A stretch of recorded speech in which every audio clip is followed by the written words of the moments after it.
जय हिंद दोस्तों, आप सभी का स्वागत है आपके अपने परिवार में। तो बीपीएससी टीआरई 1.0 में लगभग 20,000 अभ्यर्थियों का जो है जीवन को बर्बाद किया गया। बिल्कुल आप सही सुन रहे हैं कि टीआरई 1.0 में लगभग 20,000, और ये बात मैं लगातार कह रहा था और आज भी इस बात को कह रहे हैं कि 20,000 अभ्यर्थियों का सीधे तौर पर अगर बात किया जाए तो बीपीएससी के द्वारा कत्ल किया गया। ये मैं कत्ल इसलिए कह रहा हूं क्योंकि 20,000 अभी भी सीटें रिक्त हैं, और आपको जान करके बहुत ही आश्चर्यचकित हो जाएंगे कि अभी भी छटैया जारी है। अर्थात कहने का मतलब हुआ कि सीटेट फेल, डीएलएड फेल अभ्यर्थियों को आज तक कहा जाए तो सबको नियुक्ति पत्र दिया गया, स्कूल में कार्यरत भी थे, अब जाकर उन्हें बाहर किया गया।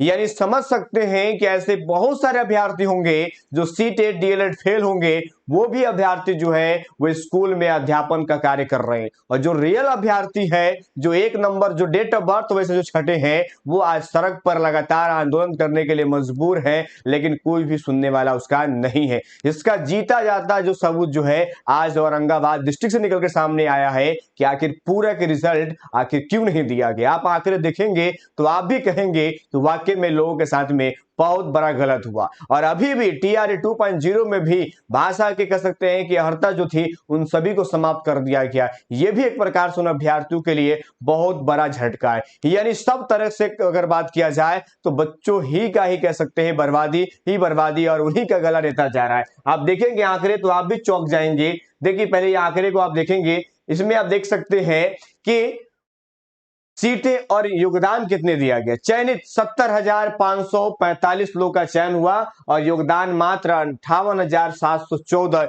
यानी कुल मिलाकर 11,831, यानी 11,831 प्राथमिक में कह सकते योगदान नहीं दी। योगदान देने की बात हो रही है।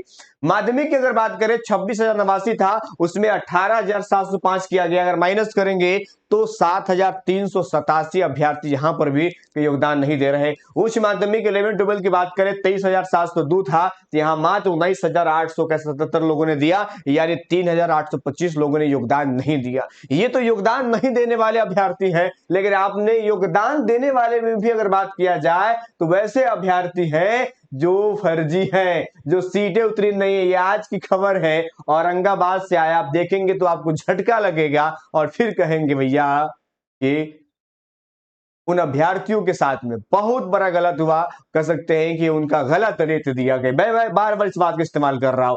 दीपक कुमार देख सकते हैं यहां पर जो है प्रखंड भी है और 1 to 5 सीटेड अनुत्तीर्ण है, यानी सीटेड फेल है। वाह वाह। अंकुश कुमार सीटेड फेल है, कुंदन कुमार सीटेड फेल है, किरण कुमारी स्टेट डाल दिए बताइए। यहाँ पर कुमारी सुशीला जो है वो 6 माह का बताइए डीपीटी कर दिए बताइए। तो सीटेड अनुत्तीर्ण है, बीएड डिग्री लगा दी है, बीएड डिग्री लगा दी है और सीटेड फेल है। यानी कहने का मतलब हुआ है कि अगर डीबी हुआ होता, मैं बार बार कह रहा हूं, अगर डीबी हुआ होता तो ये दिन देखना नहीं पड़ता। अर्थात जो बच्चे सड़क पर हैं, जो लगातार विरोध कर रहे हैं, आज भी लोग विरोध के मतलब थक नहीं रहे हैं, क्योंकि वो डेट ऑफ बर्थ है उनका कह सकते 1 नंबर 2 नंबर 3 नंबर छूटा हुआ है। वो कैसे हजम करेंगे जबकि सीटें खाली है और फर्जी लोगों को आपने वहां पर ढुका दिया है। आप डीबी करवा लेते, नॉर्मलाइजेशन भी आपने नहीं करवाया, इतनी जल्दबाजी आपने किया और सब किया कराया पर कर सकते हैं उन मेहनत अभ्यर्थियों का आपने खराब कर दिया। इन लोगों को जगह मिल गया। आखिर डीबी होता ये लोग अंदर नहीं होते। और मैं दावे के साथ कह सकता हूं, और ये रोज जो निकल रहे हैं आंकड़े के अनुसार, हजारों अभ्यर्थी ऐसे हैं जो सीटेड फेल है, जिनका कह सकते हैं एकेडमिक जो गड़बड़ है वो सब घुसे हुए हैं, लेकिन जांच पड़ताल हो रही है, निकल कर सामने आ रहा है। लेकिन उनका क्या होगा, जो डेट ऑफ बर्थ छठे हैं उनके संदर्भ में तो कुछ नहीं हो रहा है, यानी उनका नुकसान ही नुकसान हो रहा है। और ये आंकड़े आप कुछ प्रकार से कह सकते हैं बीपीएससी को तमाचा है, दिखा रहा है कि आपने गलत किया है। आखिर उन अभ्यर्थियों का क्या कसूर था जो सब कुछ कंप्लीट होने के बाद वो 0 नंबर कह सकते हैं डेट ऑफ बर्थ 1 नंबर से वो छटे हुए। ये आंकड़े देख करके आप क्या सोचते होंगे कि आखिर क्या बीपीएससी सही कर रही है? जवाब मुझे जरूर दीजिएगा। मिलेंगे आपसे नेक्स्ट वीडियो। इतना ही। जय हिंद, जय भारत।